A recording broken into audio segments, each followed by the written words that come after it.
everybody, Backyard Bullion here. Welcome to this week's Ponderous Wednesday, where we take a slow and meandering ramble around an interesting and thought-provoking topic to stimulate some interesting discussion down in the comment section. Now, this week's topic is, in my opinion, a really interesting one. It's also a slightly divisive one. There's going to be a lot of different views and opinions on what I'm going to be talking about today. And that is the subject of how much gold and silver should one buy? It's a question which I get asked so many times a week, month, by email, comment section, Silver Forum. It is quite amazing quite how often I get asked this question. And that in itself is part of the reason why I've been hesitant to make videos on this topic in the past. But I want to share my thoughts and opinions on it today, and I'll tell you exactly for why as we go throughout the video. But a quick disclaimer to put in here is that what I'm presenting today really is just my own thoughts and opinions on the subject. I'm not here to give financial advice. I'm not here to tell you what you should or should not do with your money. And I'm certainly not here to tell you what is right or wrong in the world of investing in silver and gold. So with that in mind, any financial decisions that you make having watched this video are yours and yours alone. Also, quick note today, this video is sponsored by Ollie's Silver Bars. Now, I presented some of Ollie's work a couple of weeks ago and it proved to be very popular. We had some of these pirate coins, the gold Lego brick that you see underneath here, and some turtles and penguins. And Ollie has now very recently released a whole big batch of these awesome silver, sterling silver in fact, Lego bricks. So if you guys are interested in these as I showcase them and play with them throughout this video, then please do drop an email through to Ollie. All of his details are here on this business card. You should note though, his website is not currently up and live. He's still building it. So the best way to get in touch with him is either over on Facebook, and you can see his handle there, or email to sales@olliesilverbars.co.uk. If you use the title in the subject line when you message him, BYB5, you'll get £5 off your first purchase of these Lego bricks. So make sure you go over and drop him a message or an email and tell him I sent you his way. So to the topic at hand, how much gold and silver should one buy? So first thing I will address is the reasons why I want to talk about this today. I have been asked this question so many times here on YouTube, in the comment section, back in direct messages when that was still a thing here on YouTube. And now I seem to be getting emails pretty much, I'd say weekly, daily. Sometimes I've had like 2 or 3 a day from new stackers and also old stackers new and old, who have come to me and said, how much gold and silver should I actually be buying? You know, they'll say things, I've watched your videos, I really enjoy your content, and I was just wondering if you could help me with some advice. And I've really not liked that idea of giving out advice, which is why I put that disclaimer on a lot of the videos that I end up talking about and making, because I'm not a financial advisor and I don't like telling people what they should do. Quite happy to tell people, you know, within a certain degree of accuracy what I do or what other people do, but not what they should do, because the ultimate answer to this question and many others will be that there is no definitive answer. You're going to have to make the decision based on what is right for you and what is right for your situation. There is no other way of being able to you know, accurately tell somebody how much gold or silver they should or should not buy. Now, the second reason that I've wanted to make this video here today is that I have, of course, been paying attention to the silver and gold prices this year, and they have gone down very considerably. Although, be it, you know, in the UK, actually, we've seen a huge kind of jump in gold prices and silver prices in this last week because of the very poor decisions that have been made around Brexit and all of the permutations that has had on the value of the pound, which has of course meant that basically we've lost a huge amount of purchasing power in pounds, which is of course not very fun. So, you know, people have been filling their boots, you know, backing up the truck. I've made a video earlier this year using that phrase quite a lot in my video, and people have been buying an awful lot. Probably more than they maybe would have been doing so in a normal situation, whatever normal situation might be. Now, I think it's also important here to just caveat that my views and opinions on this subject are probably going to be pretty different to maybe what many people might expect. You know, if you are watching this in America, if you're perhaps watching this for the first time and you haven't seen any of my videos before, I am a much more kind of pragmatic, down-to-earth style stacker and investor, it irks me a little bit when I see videos of people saying that gold and silver are, God's gift. They're going to become millionaires by investing in gold and silver, or something stupid like that. It really does. It just does silver a disservice, because silver is not a get-rich-quick scheme. It is not, an investment that will make you millions. And even if it did make you millions, it's going to mean that because it's made you millions, the economy has crashed or fallen apart, and the dollar has collapsed, or the pound has completely collapsed. So, there's so many different opinions out there, and I'm not going to give you this kind of you should buy as much silver as possible message, because I really don't think that's the responsible thing to do. Again, this is not financial advice, it's just my opinion, but I personally think that if you are going to be getting into gold and silver, there are so many different things that you should think about before you even start buying them. Exit strategies, reasons for buying, what you want to achieve with it, why you want to even invest in silver or gold, because there are better investments out there that give more tangible returns as they progress throughout their lifespan, in either dividends or just different returns on investment, like capital gains for property or various other little things like that. So there are just so many different options.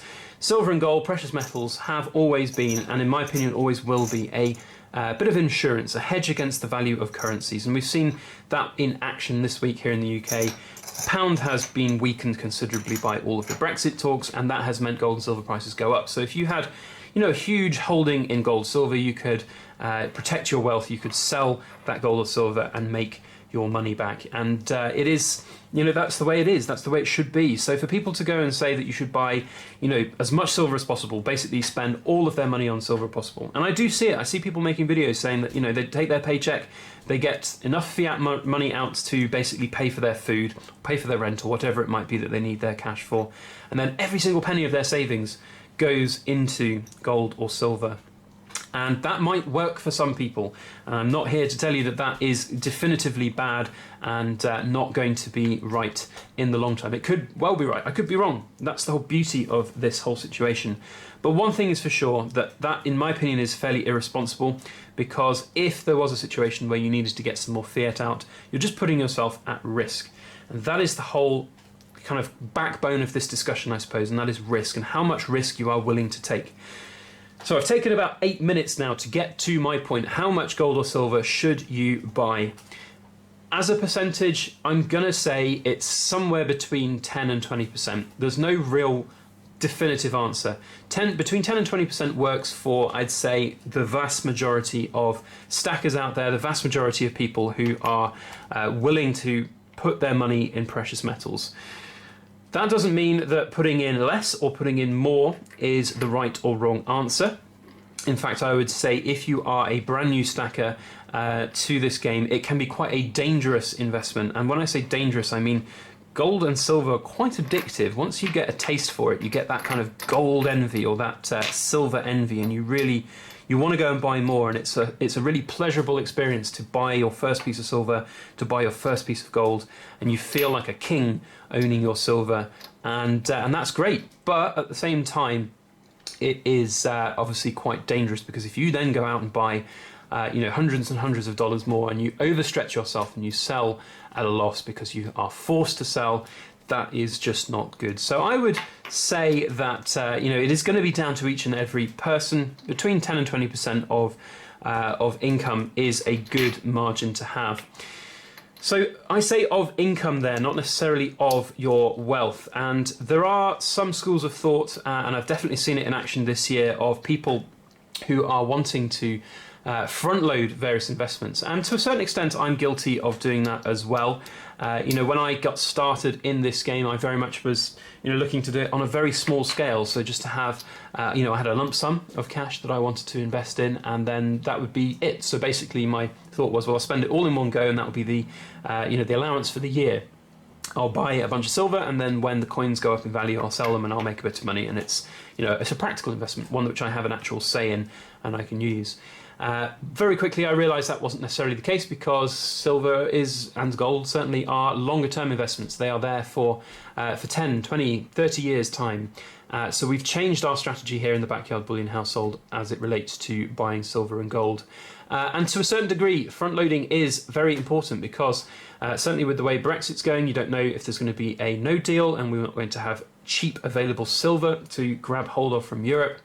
So a lot of people are front loading that investment, but it should always be caveated with that back of the mind kind of, well, if you want to have $500,000 or £500,000 in your pension pot at the end of that process, how much of that is going to be in gold?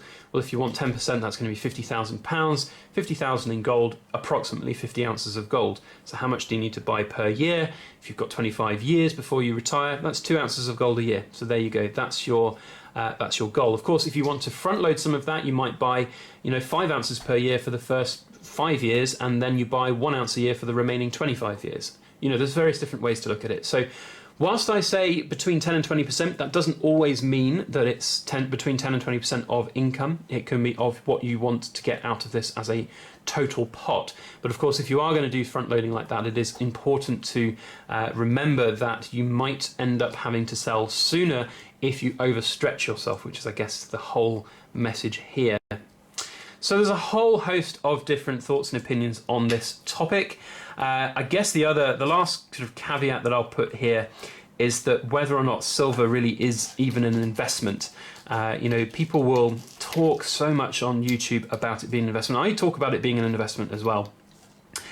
Because I think I have a different kind of outlook and view on the world than some. I do think that anything can be an investment if you know what you're doing. It's not just a bit of hedge, a bit of inflationary monetary hedge. For example, if you buy a Queen's Beast 1 ounce gold coin, that is very much, in my opinion, an investment. It's not a hedge because it's a premium coin. So maybe some of the more premium stuff, like, for example, Ollie's Lego bricks. Who's to say that Ollie will not become one of the premier silver producers of Lego bricks or of pirate coins or whatever it might be in the future, and his stuff will become incredibly valuable in its markup premium. You just don't know, and that's the same of pretty much any piece, any coin that you might buy. So it's a very interesting topic indeed, and I'd love to know your guys' opinion on it. Please do comment down in the comment section what you would like to think about this topic. It is an interesting topic indeed, and it's certainly one which I'd love to get your opinion on. If you are interested in any of these Lego bricks, there is Ollie's details. Once again, if you use the code BYB5 on an email thread or message to him on Facebook, you'll get £5 off your first purchase from Ollie. Really, really quality stuff. As you can see, these sterling silver Lego blocks stack very, very well. Very satisfying. Brings back lots of very cool childhood memories. And this 9-carat gold brick is absolutely incredible. So well done to Ollie. So head on over to Ollie's Facebook page or drop him an email to sales@olliesilverbars.co.uk and tell him that Backyard Bullion sent you his way.